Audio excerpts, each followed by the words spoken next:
देखो जी, देखी कितने नहीं देखी, टीवी भी नहीं देखी कभी। नहीं वो तो देखी है मतलब ऐसे लगती नहीं थी। पता ही नहीं लग रहे हैं यार, देखो धूल में लाई हुई है, देखो पेट फूल कर जाएगी।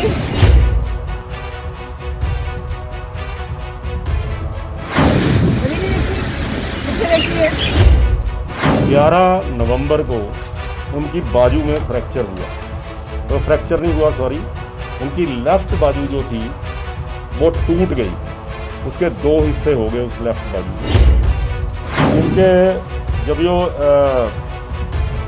जब ये पेट स्कैन हुआ तो उसमें डिटेक्ट हुआ कि इनकी जो बोन्स में जो है ये बीमारी एंटर कर गई है, स्पेशली लेफ्ट आर्म जहाँ पे वो टूट हुई थी, और उसके अलावा राइट शोल्डर में।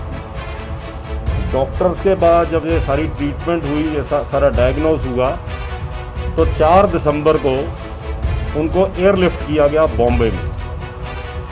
कोकिलाबेन हॉस्पिटल में उनको एयरलिफ्ट करके ले जाया गया और वहाँ उनका लगातार जो है वो इलाज चल रहा है।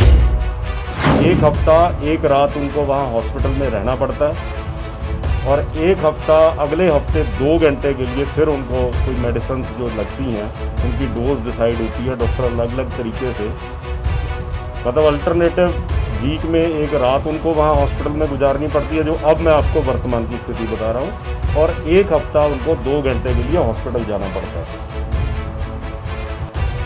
और उनका ये इलाज जो है वो कोकिलाबेन अंबानी हॉस्पिटल मुंबई में चल रहा है। उनकी जो ट्रीटमेंट है वो सही दिशा में जा रही है, लेकिन लगातार जो है वो ट्रीटमेंट के अंदर उनको उसी हॉस्पिटल में जो है वो इलाज कराना पड़ रहा है। और मैं जो है इस कारण से वो 4 दिसंबर से लेकर आज तक वो बॉम्बे में इलाज करवा रहा है। ਚੰਡੀਗੜ੍ਹ ਦੀ ਸਿਆਸਤ ਇਹਨਾਂ ਦਿਨਾਂ ਦੌਰਾਨ ਗੁੰਮ ਲੀਡਰਾਂ ਨੂੰ ਲੈ ਕੇ ਗਰਮਾਈ ਹੋਈ ਹੈ। ਗੁੰਮ ਤਾਂ ਭਾਵੇਂ ਨਹੀਂ, ਪਰ ਗੁੰਮ ਹੋਣ ਬਾਰੇ ਚਰਚਾ ਜ਼ਰੂਰ ਕਾਂਗਰਸ ਤੇ ਬੀਜੇਪੀ ਵੱਲੋਂ ਕੀਤੀ ਜਾ ਰਹੀ ਹੈ। ਇਹ ਸਟੋਰੀ ਤੋਂ ਪਹਿਲਾਂ ਤੁਸੀਂ ਕੁਝ ਵੀਡੀਓ ਦੇਖੋ, ਜਿਹਦੇ ਵਿੱਚੋਂ ਤੁਹਾਨੂੰ ਖੁਦ ਪਤਾ ਲੱਗ ਜਾਏਗਾ ਕਿ ਮਾਮਲਾ ਕੀ ਹੈ। कब से कर रहे हो ये काम? साल हो गया, तब से नहीं देखी है। देखो जी, देखी कितने नहीं देखी, टीवी भी नहीं देखी कभी। नहीं वो तो देखी है मतलब ऐसे लगती नहीं थी। वो ऐसे नहीं देखी ठीक है कितने दूर से बैठ गए उन्हें पता ही नहीं लग रहे हैं यार, देखो धूल में लाई हुई है, देखो पेट फूल कर जाएगी। बड़े इतने बड़े बड़े वादे कोरोना तो डरती कितने चले गए कोरोना डर के दोबारा कोरोना तो डरती है। आपने इनको देखा कहीं? कब से नहीं देखा? कभी से नहीं देखा। ढूंढ रहे हैं। हाँ जी सर, देखा कितने नहीं देखी, कभी नहीं देखी। बहुत देर हो गई, कोरोना तो पहला भी देखी, वोटर तक ही देखी। हाँ कभी नहीं देखी, कितने देखी है। ਸੋ ਇਸ ਵੀਡੀਓ ਦੇ ਵਿੱਚ ਕਾਂਗਰਸ ਦੇ ਕੁਝ ਆਗੂ ਪਾਰਕਾਂ ਦੇ ਵਿੱਚ, ਗਲੀ ਮੁਹੱਲਿਆਂ ਦੇ ਵਿੱਚ ਜਾ ਕੇ ਕਿਰਨ ਖੇਰ ਬਾਰੇ ਪੁੱਛ ਰਹੇ ਨੇ। ਕਿਰਨ ਖੇਰ ਕਿਉਂਕਿ ਇੱਥੋਂ ਦੇ ਲੋਕ ਸਭਾ ਮੈਂਬਰ ਨੇ, ਜਿਨ੍ਹਾਂ ਬਾਰੇ ਕਾਂਗਰਸ ਵੱਲੋਂ ਦੋਸ਼ ਲਗਾਏ ਜਾ ਰਹੇ ਨੇ ਕਿ ਕਿਰਨ ਖੇਰ ਜਿੱਤਣ ਤੋਂ ਬਾਅਦ ਚੰਡੀਗੜ੍ਹ ਘੱਟ ਆਉਂਦੇ ਨੇ, ਤੇ ਹੁਣ ਤਾਂ ਲੰਮਾ ਸਮਾਂ ਹੋ ਗਿਆ ਜਦੋਂ ਦਾ ਕਰੋਨਾ ਮਹਾਮਾਰੀ ਫੈਲੀ ਆ, ਉਸ ਤੋਂ ਬਾਅਦ ਕਿਹਾ ਜਾ ਰਿਹਾ ਕਿ ਕਿਰਨ ਖੇਰ ਬਿਲਕੁਲ ਵੀ ਨਹੀਂ ਆਏ। ਸੋ ਇਹ ਵੀਡੀਓ ਦੇ ਵਿੱਚ ਇਹ ਗੱਲ ਤੁਹਾਨੂੰ ਪ੍ਰੂਫ ਹੋ ਜਾਵੇਗੀ ਕਿ ਚੰਡੀਗੜ੍ਹ ਦੀ ਜਿਹੜੀ ਰਾਜਨੀਤੀ ਆ ਗੁੰਮ ਲੀਡਰਾਂ ਨੂੰ ਲੈ ਕੇ ਕਿਸ ਤਰ੍ਹਾਂ ਗਰਮਾਈ ਹੋਈ ਆ। ਇਸ ਤੋਂ ਪਹਿਲਾਂ ਬੀਜੇਪੀ ਦੇ ਆਗੂਆਂ ਨੇ ਕੁਝ ਐਮਸੀਆਂ ਬਾਰੇ ਇਸ ਤਰ੍ਹਾਂ ਦਾ ਪ੍ਰਚਾਰ ਕੀਤਾ ਸੀ। ਉਹ ਤਾਂ ਮੋਮਬੱਤੀਆਂ ਲੈ ਕੇ ਲੱਭਦੇ ਪਏ ਸਨ ਕਿ ਐਮਸੀ ਕਿੱਥੇ ਗਿਆ। ਅੱਜ ਪਰ ਇਸ ਮਾਮਲੇ ਬਾਰੇ ਸਫਾਈ ਦਿੰਦਿਆਂ ਬੀਜੇਪੀ ਚੰਡੀਗੜ੍ਹ ਦੇ ਪ੍ਰਧਾਨ ਅਰਨ ਸੂਦ ਨੇ ਕਿਹਾ ਕਿ ਕਿਰਨ ਖੇਰ ਬਿਮਾਰ ਨੇ, ਜਦੋਂ ਵੀ ਠੀਕ ਆ ਗਏ ਉਹ ਚੰਡੀਗੜ੍ਹ ਜ਼ਰੂਰ ਲੋਕਾਂ ਦੀਆਂ ਮੁਸ਼ਕਲਾਂ ਸੁਣਨਗੇ ਅਤੇ ਹੱਲ ਵੀ ਕਰਨਗੇ। ਉਹਨਾਂ ਕਿਹਾ ਕਿ ਕਾਂਗਰਸ ਵਾਲੇ ਜਾਣਬੁੱਝ ਕੇ ਗਲਤ ਪ੍ਰਚਾਰ ਕਰ ਰਹੇ ਨੇ, ਅਜਿਹਾ ਕੁਝ ਨਹੀਂ।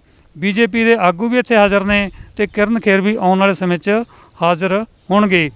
ਅਰਨ ਸੂਦ ਨੇ ਕੀ ਕਿਹਾ, ਤੁਸੀਂ ਇਹ ਵੀ ਸੁਣ ਲਵੋ। एक बहुत सारा भ्रम फैलाया जा रहा था कि शहर के जो एमपी हैं किरण खेर जी, वो चंडीगढ़ में उपस्थित नहीं है। लोगों की शहर की सेवा में उन्होंने कोई किसी प्रकार की कोताही बरती है और वो बॉम्बे में है। तो ये पूरी जानकारी, क्योंकि कई तरह की चीज़ें आज भी कुछ समाचार पत्रों में कुछ खबरें छपी थी और वैसे भी कई तरह की चीज़ें हवा में घूम रही थी, तो उसको क्लैरिफाई करने के लिए कि एग्जैक्ट पोजीशन क्या है वो आप सब लोगों के माध्यम से मैं चंडीगढ़ की जनता को बताना चाहता हूँ। अभी जब ये लॉकडाउन शुरू हुआ उसी टाइम से लेके किरण खेर जी पार्लियामेंट के बाद जब चंडीगढ़ आई तो लगातार वो दिसंबर माह तक, 4 दिसंबर तक वो चंडीगढ़ में अपने घर में उपस्थित थी।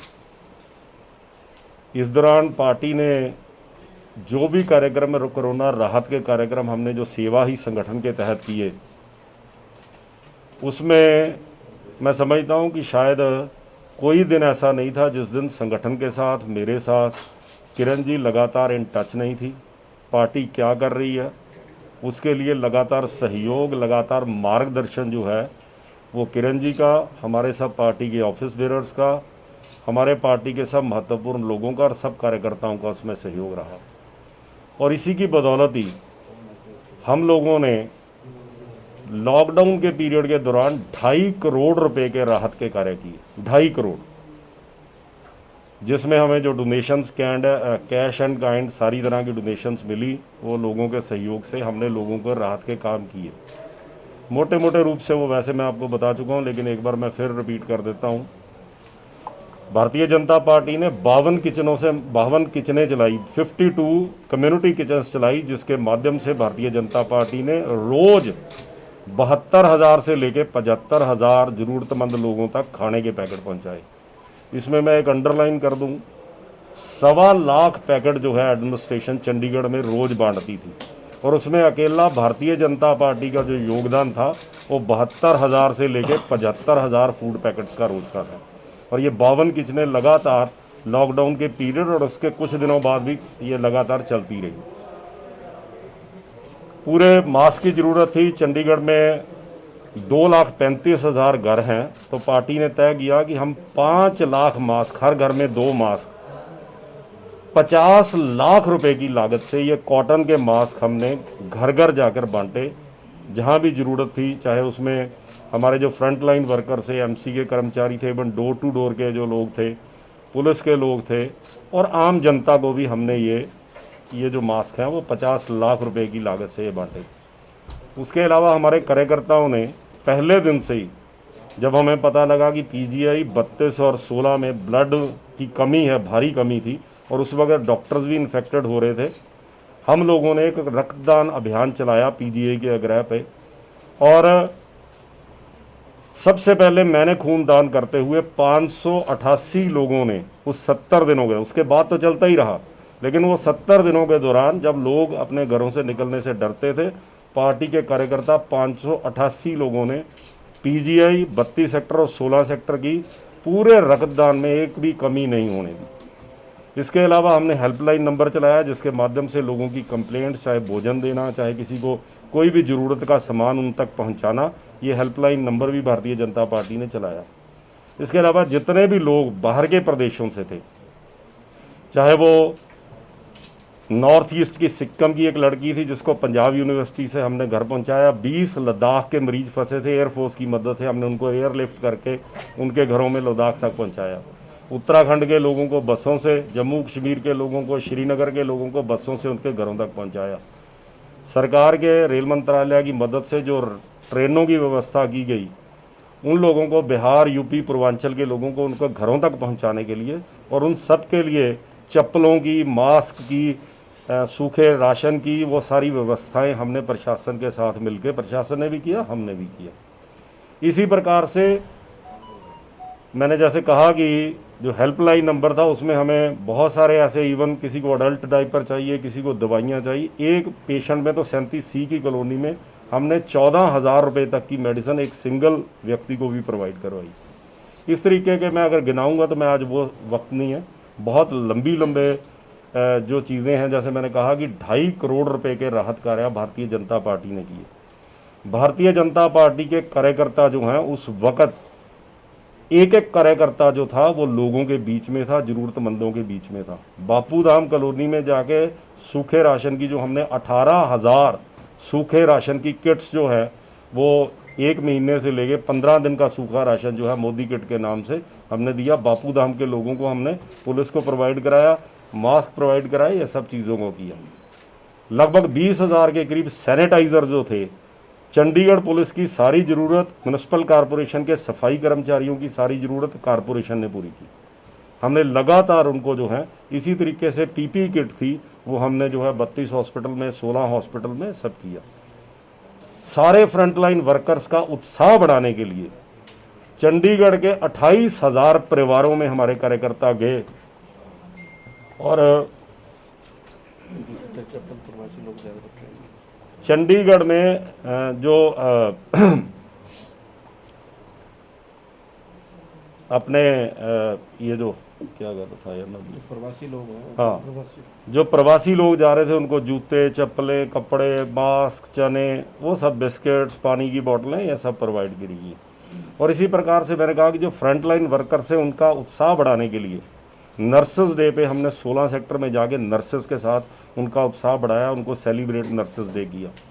उसके बाद हमने 28,000 परिवारों में जाकर जो फ्रंटलाइन वर्कर थे, जिसमें सफाई कर्मचारी थे, जिसमें हमारे बैंक पोस्टल कर्मचारी थे, जिसमें डॉक्टर्स थे, नर्सेस थे, पैरामेडिकल स्टाफ थे, पत्रकार थे, इवन हमने आपके प्रेस काउंसिल में भी जाके जो सैनिटाइज़र, मास्क, ये सब देने का हमने जो है पहल किया, क्योंकि आप लोग भी फ्रंटलाइन वर्कर थे।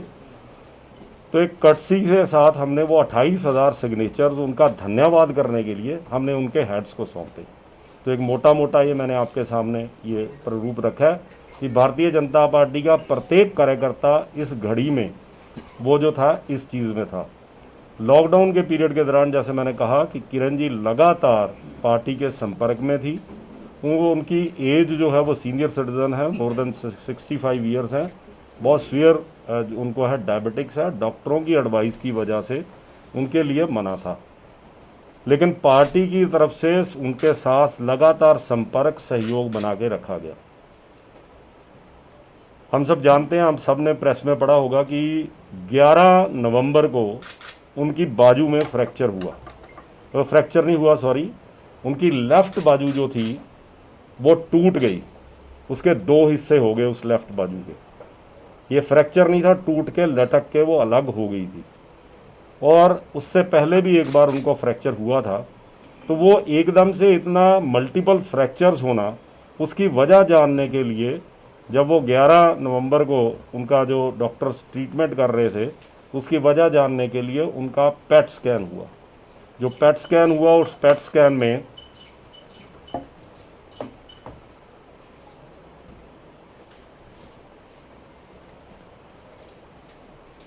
मल्टीपल माइलोमा नाम की एक जो डिज़ीज़ है, उसके बारे में डॉक्टर्स को जो है वो उन्होंने उसका डायग्नोस किया। मल्टीपल माइलोमा, मैं स्पेलिंग बोल देता हूँ, मल्टीपल के तो आपको पता है, MYELOMA, मल्टीपल माइलोमा। ये मल्टीपल माइलोमा की जो बीमारी थी, इसके बारे में मैं ज़्यादा कुछ नहीं कहूँगा क्योंकि मैं मेडिकल एक्सपर्ट नहीं हूँ। आप लोग अपने माध्यम से इस चीज़ के बारे में पता कर सकते हैं। इट्स अ सीवियर डिजीज़ और ये आपके बोन मैरो को डिफेक्ट करती है। और अगर आप कहें तो मैं आपको एक इसकी थोड़ी सी जानकारी दे देता हूँ।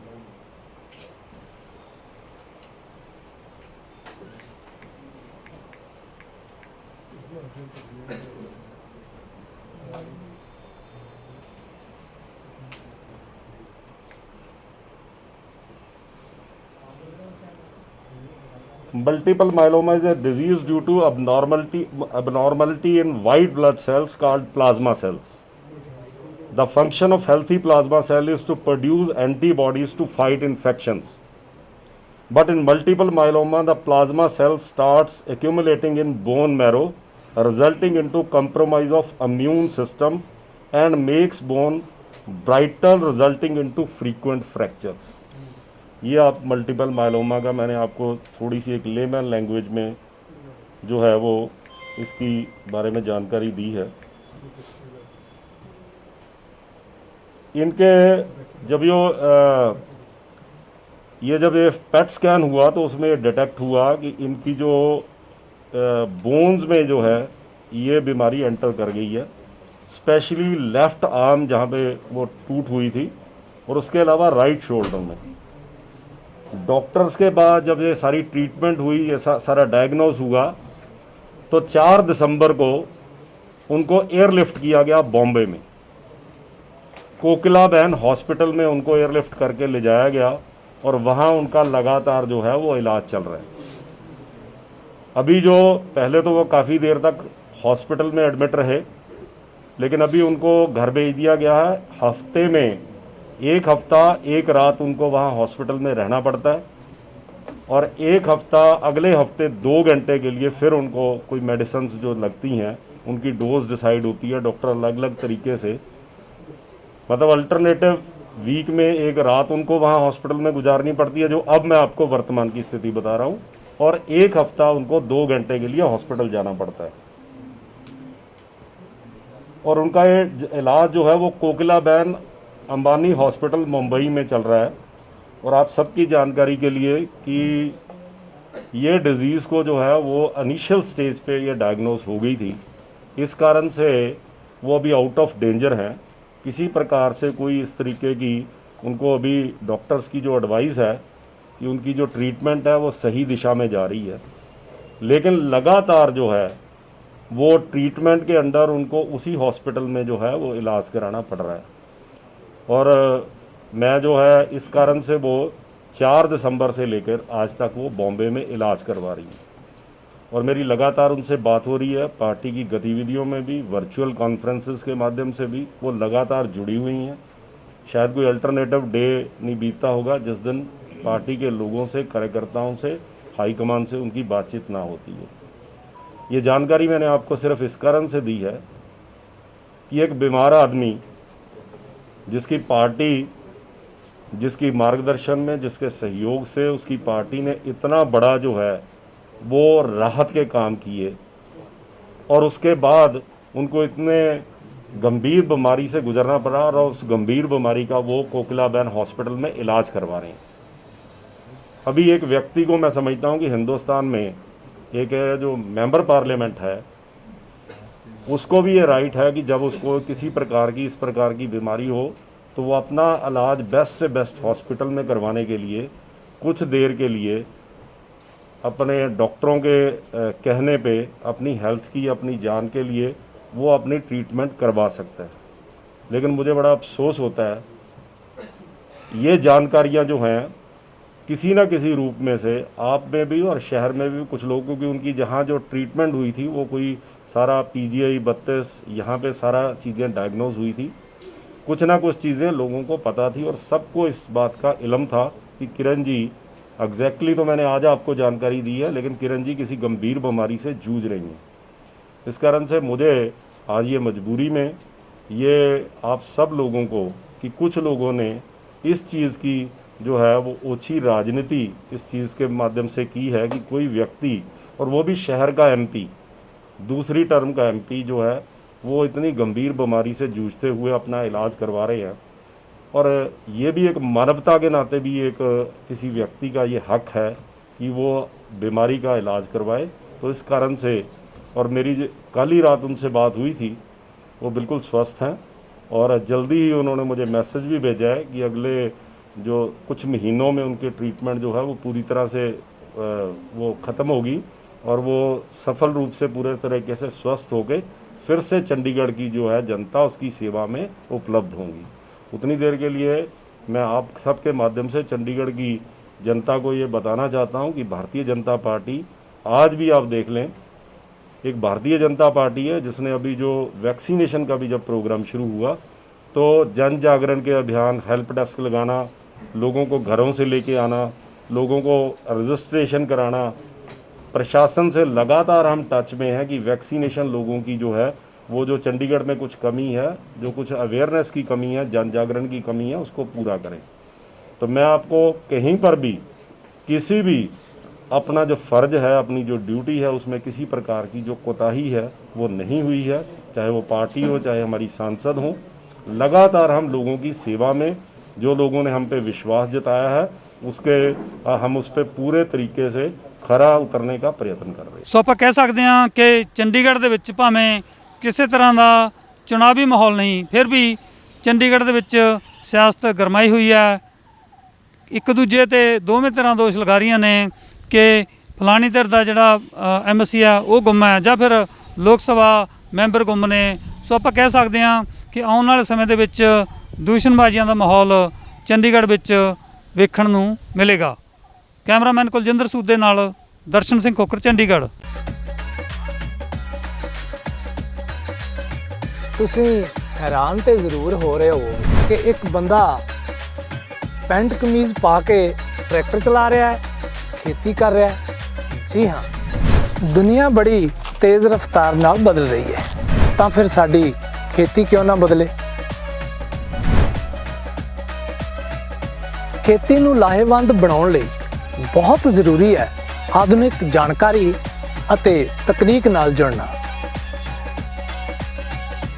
ਕੇਂਦਰ ਵੱਲੋਂ ਕਾਨੂੰਨ ਆਇਆ ਹੈ, ਇਹਦਾ ਬਹੁਤ ਵੱਡੇ ਪੱਧਰ ਤੇ ਵਿਰੋਧ ਹੋਇਆ। ਇਹਨਾਂ ਨੇ ਇੱਕ ਮਿੱਠੀ ਜ਼ਹਿਰ ਦਿੱਤੀ ਹੈ, ਅੱਜ ਆਪਾਂ ਨੂੰ ਇੱਕ ਦਿਖਾ ਰਹੇ ਨੇ। ਗਲੋਬਲ ਪੰਜਾਬ ਟੀਵੀ ਤੁਹਾਨੂੰ ਜੋੜੇਗਾ ਬਦਲਦੀ ਖੇਤੀ ਦੁਨੀਆ ਨਾਲ। ਤੁਸੀਂ ਇੰਜੀਨੀਅਰਿੰਗ ਦੀ ਡਿਗਰੀ ਕਰਕੇ ਫੇਰ ਖੇਤਾਂ 'ਚ ਆ ਗਏ। ਖੇਤੀ ਪ੍ਰੋਗਰਾਮਾਂ ਦੇ ਤਜਰਬੇਕਾਰ ਅਮਰਜੀਤ ਸਿੰਘ ਵੜੈਚ ਦਾ ਵਿਸ਼ੇਸ਼ ਸ਼ੋਅ ਫਾਰਮ ਹਾਊਸ ਹਰ ਐਤਵਾਰ 7:30 ਵਜੇ ET ਤੁਹਾਡੇ ਆਪਣੇ ਗਲੋਬਲ ਪੰਜਾਬ ਟੀਵੀ। ਹੁਣ ਤੁਸੀਂ ਦੇਖ ਸਕਦੇ ਹੋ ਗਲੋਬਲ ਪੰਜਾਬ ਟੀਵੀ ਨੂੰ ਡਾਊਨਲੋਡ ਕਰੋ ਸਾਡੀ ਐਪ ਐਂਡਰੋਇਡ ਜਾਂ iOS ਤੇ ਫ੍ਰੀ ਵਿੱਚ, roku ਅਤੇ Amazon Fire TV ਤੇ ਜਾਂ Apple TV ਤੇ। ਨਾਲ ਹੀ ਦੇਖ ਸਕਦੇ ਹੋ ਲਾਈਵ ਸਟ੍ਰੀਮਿੰਗ www.globalpunjabtv.com ਤੇ।